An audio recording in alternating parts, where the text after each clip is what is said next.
Good morning, fans of the new network. It's James Ernest of Sarah's Playlist. We are excited to have our guest with us today. He is the drummer from Sin on Six. It is CJ Power. CJ, thank you for joining us today. Hey, how's it going? Doing wonderful. We are excited. We got a bunch of great stuff to talk about. We want to let our listeners know all about your band. But I got Perfect. a funny story before that. Yesterday, I had a guest from Compton who was a comedian, and I told him about how I had a band from Englewood on the show today. He told me that was I was mistaken, and that was not the same thing. What is the difference between Englewood with an I and Englewood with an E? Well, if I remember correctly, Englewood with an I is in Compton or somewhere thereabouts. Um, I'm sure both places have good and bad, but I think where I am located, the big difference would be mountains and the people with man buns and Subarus that drive around. Exactly. Yeah, because I had completely butchered that one. I thought he was, yeah, I thought you were both out in California. And then I realized, wait, I called a Colorado number. He's right. They're Colorado folks. So Yeah. and we're excited about having you on. We know there's a lot of great music out there. How did you learn to play the drums? Um, that's a great question. So I come from a long line of drummers. My dad was a drummer. Um, my grandfather did something, so forth and so on. Uh, it just came. It literally did. My dad has had pictures of me probably right under 2 years old, and I'm sleeping inside of his bass drum. Oh, So, but I caught that bug a little late. Um, I didn't really start getting into it until my late teen years. mhm. Um, and some of my older brother's friends were in a band, and they're like, "Hey, we know you tried to do something, when you were in middle school. Let's see if you can do something now." And um, played a little bit with them, and then just decided, "Hey, this is what I really want to do," and just started playing. Um, so yeah, that's pretty much it. Yeah, we love when people follow a family tradition like that. That is phenomenal. So, how did you and Randy meet? So um, Randy is my longest friend that I've had. He's roughly about 11 years older than I am. He gave me my first job where I got a paycheck at, and that's how Randy and I sort of kind of met. It was at a Taco Bell. He was managing a Taco Bell here in town, and um, yeah, he was my boss. And it's kind of funny because I was like, I play drums, which being in my late teen years, I had just started. I could barely hold a beat, and Randy at that point in time had been in some sort of a band for about 15 years. So he's already a seasoned Yeah. musician at this point.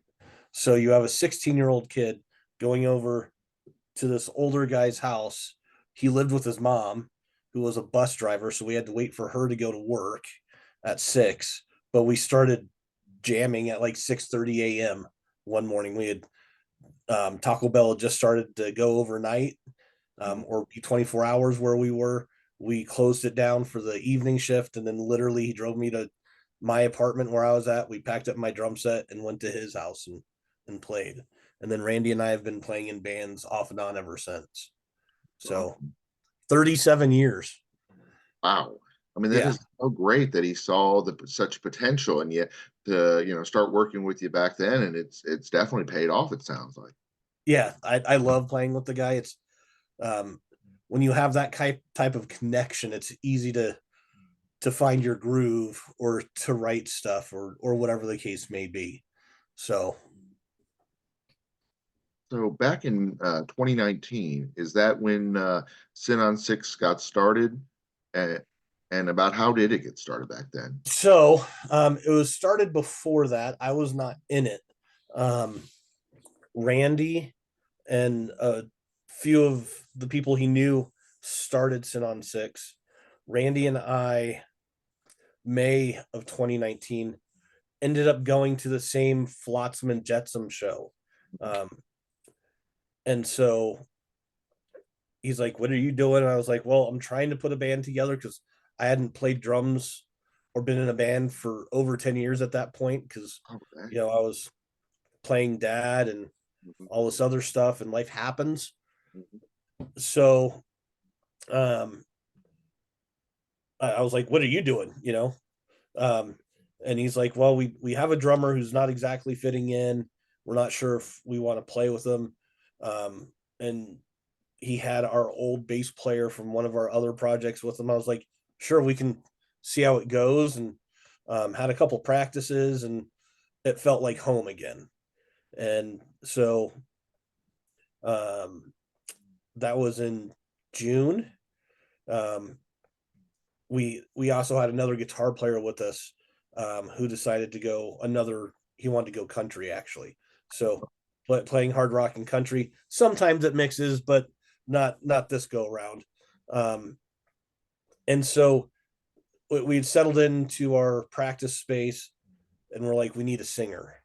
And so um, we put an ad out on Bandmix, and that's how we found Ray. And Ray had a sample of him singing "Glycerin" from Bush. ooh, Yeah, and I was sitting next to my then girlfriend, now wife, and I was like, "This guy is really good. I'm going to send it off to Randy." Um, and I told Randy, I was like, "Look, I don't have any money in my checking account right now, so we can't exactly join Bandmix because you have to pay to respond and check. mhm, It's like tender for musicians." mhm. Um, so he pays for it. We download it, and Randy's like, "This is our guy. This is our guy." Because the deal was because Randy can also sing. So the deal was is that we would have to find someone that was better than Randy, um, which is a pretty high bar as it is. So Ray comes down, and we had him come down twice just to make sure he was into it and we were into it, um, and it just fit. Um, but it's this is Ray's first time ever being in a band. He's a karaoke guy. So Oh, yeah. So it's almost like the the B-rated version of the movie Rockstar. Like So um yeah, and it's all been, everybody has hiccups and stuff like that, but we've been able to play some amazing shows, places that we didn't think we'd be able to play. Um and it's just it's great. It's just a bunch of old dudes hanging out, it's like our weekly therapy session that we don't have to okay. pay a therapist for, and get to hang out. My wife calls it the clubhouse because like it's 20 minutes away from any of us. um it it's super secure in there, and it's just four dudes just hanging out writing music. And Doing what you love. yeah, exactly. That is awesome. Yeah, I was gonna say you answered my question even without me asking about the band mix, which is awesome because I love when we're on the same page like that. When it feels like, hey, shoot, I know what they're gonna say next, so that's fun. And then it sounds like RJ developed his powerful voice because of the karaoke. Oh yeah, I mean, he is um an amazing vocalist. um it's amazing what he can do without having the experience of being in a band. Um, and when you go see him in karaoke, like some of the stuff he does, you're like, wow, like this is absolutely amazing. He does every karaoke he does Mud Shovel from Stain, and he nails it. In fact, that's one of the covers that we play, um, depending on who we're opening up for, whatever the setting is. Yeah, there's circumstances. Yeah. So, but yeah. Awesome. So, why does Pete hate Cleveland? So Pete is an IT guy during the day and a bass player at night. So he gets sent out to Cleveland probably 2 to 3 times a year to for about a week, and there's really nothing for Pete to do out in Cleveland. Um, where he goes, there's like a a little bar that has, he said, their microbrew or whatever it is there is great, but just the atmosphere, he just doesn't like being out there. It's Oh, okay. To him, it's like almost like being in the armpit of someplace. I can get that. Yeah, I was gonna say because yeah, how Cleveland is. Plus, Colorado's so nice. Why would you want to leave? I can see Right. the point. Yeah. Let's see. How have the vast musical backgrounds of Sin on Six come together to create a unique, original sound that's recognizable only as Sin on Six? So we all have an eclectic taste. So I'm in my 40s, Ray's in his 40s. Um, Pete and Randy are a little bit older. So, you know, my musical reference, even though I have a few older siblings, is mainly based out of the late 80s, early 90s. Um, Ray's a little bit younger than I am. So his like strong musical taste and being is like from 93 on. Hmm. So you can sort of kind of hear that in our music style. And then Randy, his his guitar, like he is so intertwined with like Judas Priest, Black Sabbath, UFO, and a lot of people don't even know who these people are because they're like, who the heck is Black Sabbath? And you just like want to shake them. Yeah, exactly. If you're like, if there was no Black Sabbath, There'd be no everybody music. would sound Yeah, like Led Zeppelin. So exactly. um and then Pete is more of like, he likes the sword, more of that Black Sabbath, doom, stoner, clutch, down type of stuff. And Pete is a monster bass player, so it's, you're like, wow, this is amazing. But when you put all that into the cereal bowl, you get Sin on Six. It's um we have that. I mean, you're not to reinvent the wheel at this point. I don't know how you can, outdo, the forefathers of music.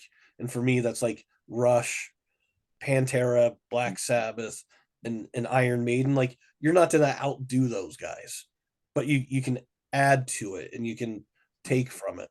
Um, so with all those different eclectic influences, that's how you get Sin on Six. And people are like, hey, so we get called dad rock here in Colorado. We're like Denver's premier dad rock band because we sound, Nice. you know, someone said, if I was a divorced dad, I'm going to a Sin on Six show. And it just made me laugh. I was like, I don't know what having to be divorced has to do with it, but um, you Yeah, know, that part I don't get, but I do see the dad part because yeah, I was gonna say being the same age as you, those are all the same bands that I like and are fond of. So yeah, if I hear something's gonna be sounding like that, I'm like, well, gosh, I want to hear that live. right, Yeah. right. So I totally get the dad rock part of it, but yeah, the divorce that kind of is confusing on that. But yeah, shoot, um, it sounds like that you all have an interesting creative process as well.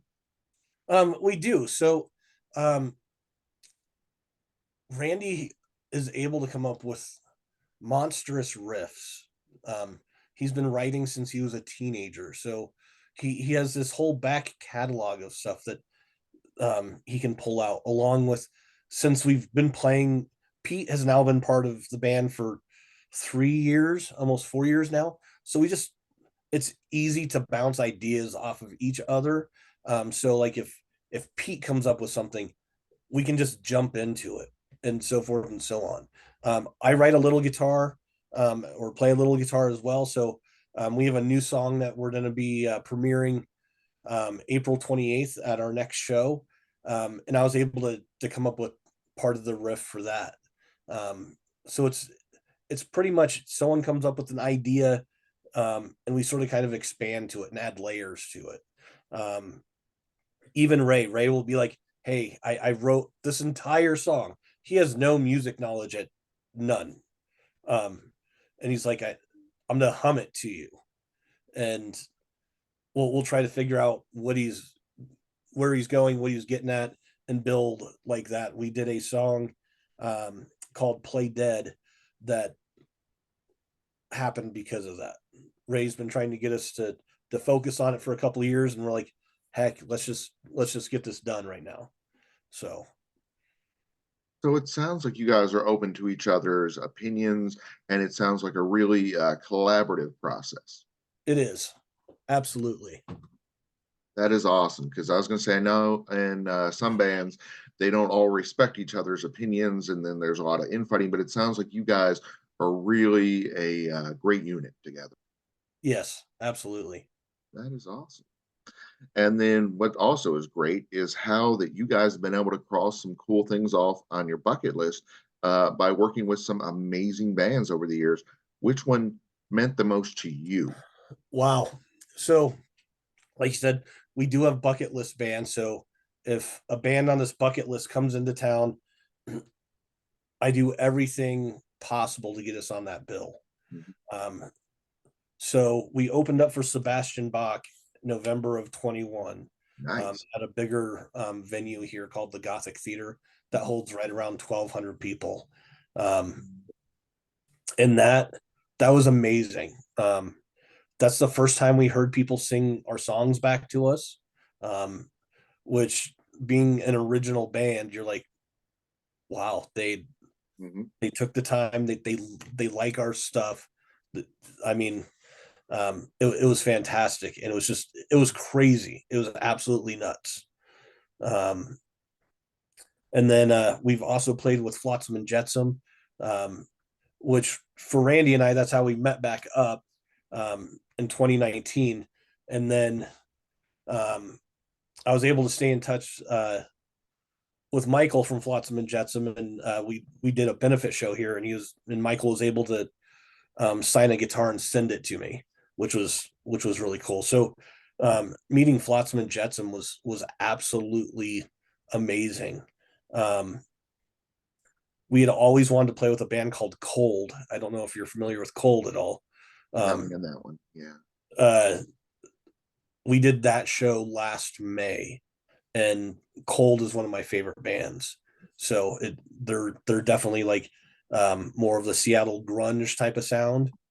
Um, but it's been awesome. And then we've done Power Man 5,000 a couple times. Heck yeah, you got the cool shirt. Yeah, we did Texas Hippie Coalition. I'm not sure if you know who Texas Hippie Coalition is. If not, they have this weird cult following. They're a great band, and it's nuts. One of the last shows we had with them um, was in October a couple of years ago, and there was a really bad accident down the highway or down the road, and it just the way everybody reacted, it was crazy. It sticks out in your mind. Um, we've also got to open up for Buck Cherry and Saliva and Quiet Riot. Otherwise, um, we kept playing during COVID. Like we were able to just to stay up on our live chops to be on a stage and stuff. Um, but by doing that, we were able to get offered a lot of shows that you normally wouldn't get. Yeah.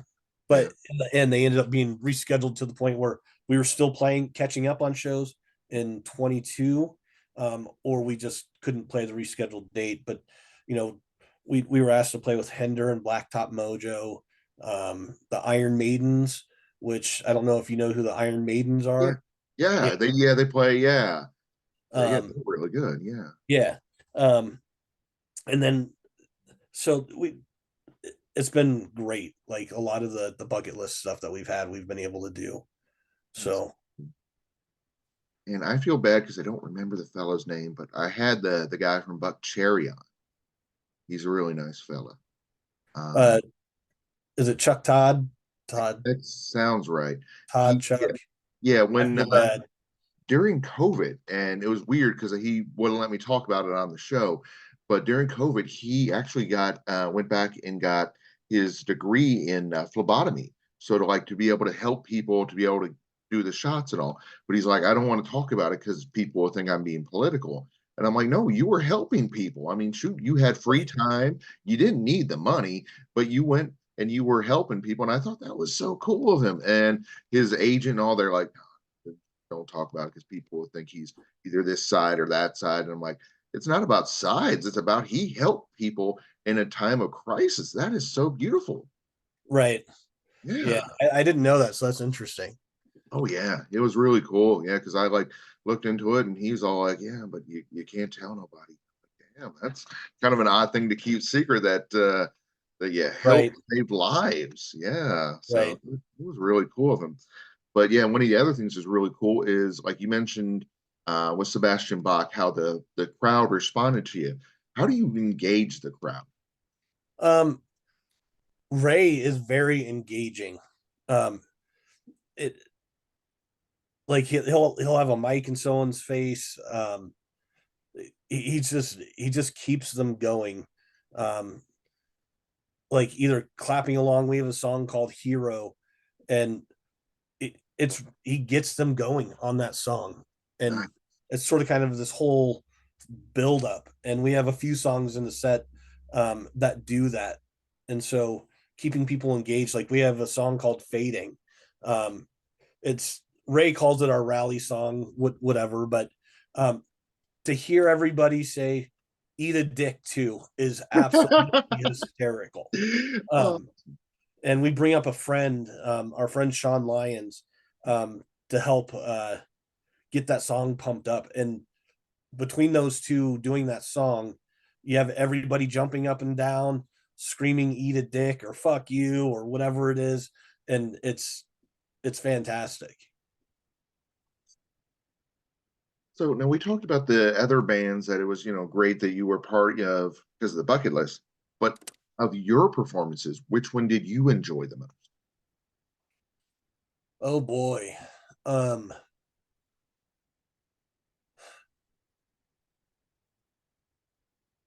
I would still say the Sebastian Bach show. Like we were so on point. Um, we had some merch. We were doing merch, and um, there was quite a few people that were like, "We didn't see your tour bus," and we're like, "We're right here from Englewood. Like we're the hometown guys here for you guys." And to get their reaction was absolutely like it was crazy. Um, yeah, that's still the most. Um, that's the show that has done it for me so far. Uh, We've had some other really good shows, but that's the first. yeah, I was going to say, I don't do the cliche thing of what's your favorite song. I like to tell you about what my favorite song is. And my favorite song of yours is In Black. I really feel that it captures the true essence of metal. Is that the, feeling you were going for was that 90s metal? That's just what comes out of us. There's like we don't say, "Hey, we're gonna write this song this way." It just comes out. Randy had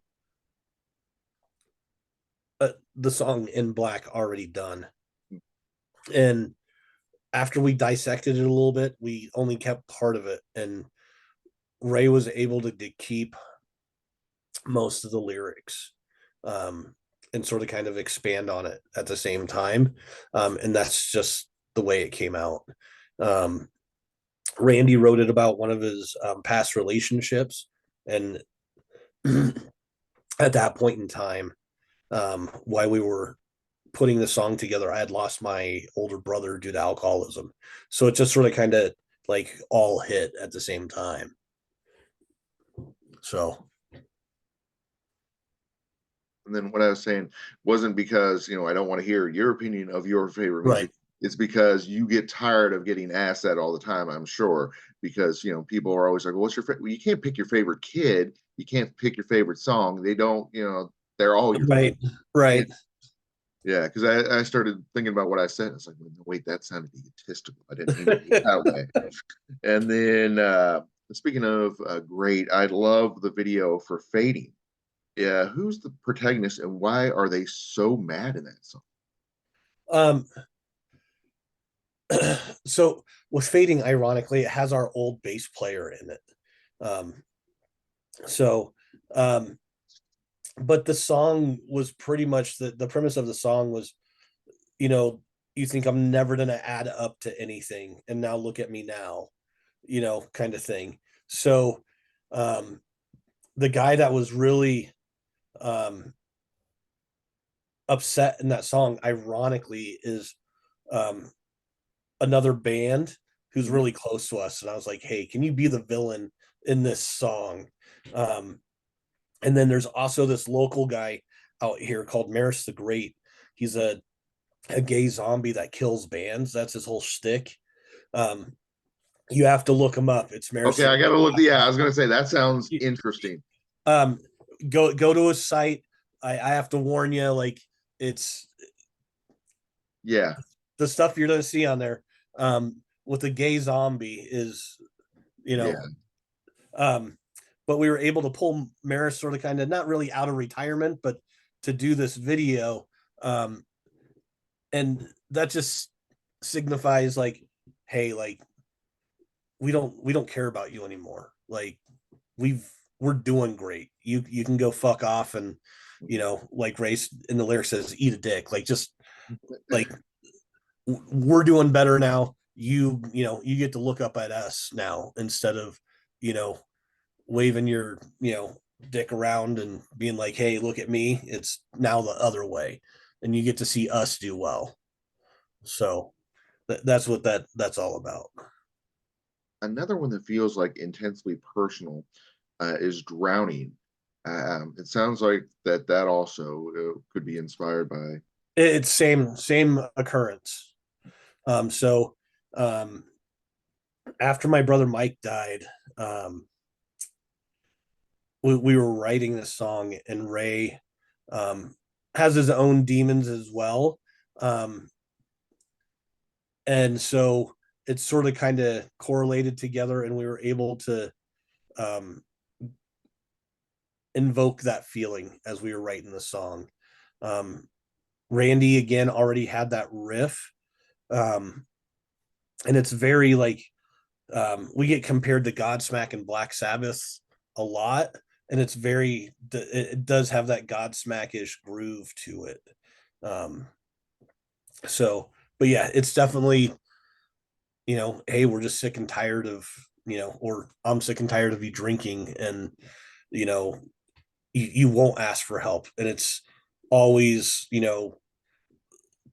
the extreme end of the spectrum of no, I'm not going to get help, I'm going to kill myself, sort of kind of thing. Or if you don't stay with me, well, f you, like I'm going to drink myself to death or whatever. And that's sort of kind of where that came from. I've heard rumors that you're now working with Blackwater Audio to put together an EP. Is that correct? So we've been working with Blackwater Audio since the beginning, minus two songs. uh Tyler, who owns Blackwater Audio, is a fantastic dude. He has an excellent ear. Um, he's able to say, "Hey, you should do this," or "I really like that," and not come off as a pretentious prick. That's you know, if you've been to a studio or whatever, normally the sound guy or the engineer or producer is like, "Hey, like I want you to do it this way. This is the only way it can be Exactly. done. This is exactly how I hear it." And Tyler's the exact opposite. He's like, you should speed this up, you should slow this down, maybe, just to see how it goes. Um, or he's like, Ray, let's layer these vocals a little bit more so we can um, either A, choose the best vocal, or B, see if we can get it all to come together and build something even bigger. And he's able to catch Randy and Pete's tone right off the bat. It's not a hassle at all. Like he knows Pete, he knows Randy. He's able to plug in, and just dial it in right away. So it makes it easy to work with them. That is awesome. So it sounds like you guys have got such a strong connection. It's almost like he's a member of the band, it feels like. Close, very close. Even though we don't talk to him on a weekly basis, we have some time scheduled here fairly soon. We have three songs currently ready to go in. We're working on a couple others to hopefully have a new EP out by the end of this year. Um, and when we need him, he's there. Or if he's like, hey, have you guys started this yet? Kind of thing. Awesome. So it sounds like he follows up with you all and just Yeah, really professional and but not too strict that you don't, that they take away your own voice. He still allows you to be you. right.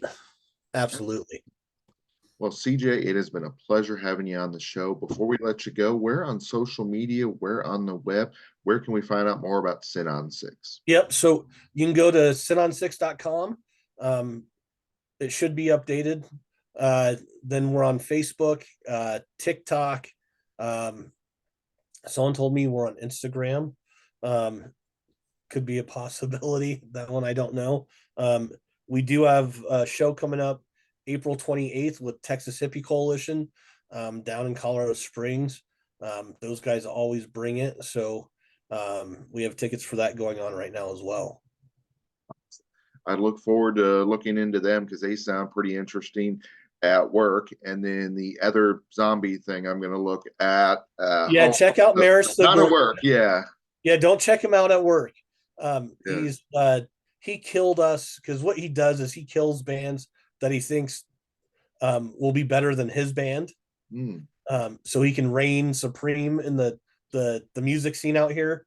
And he killed us in 2019, and the effects. I mean, it looks like Hollywood got a hold of it, and Oh, it's wow.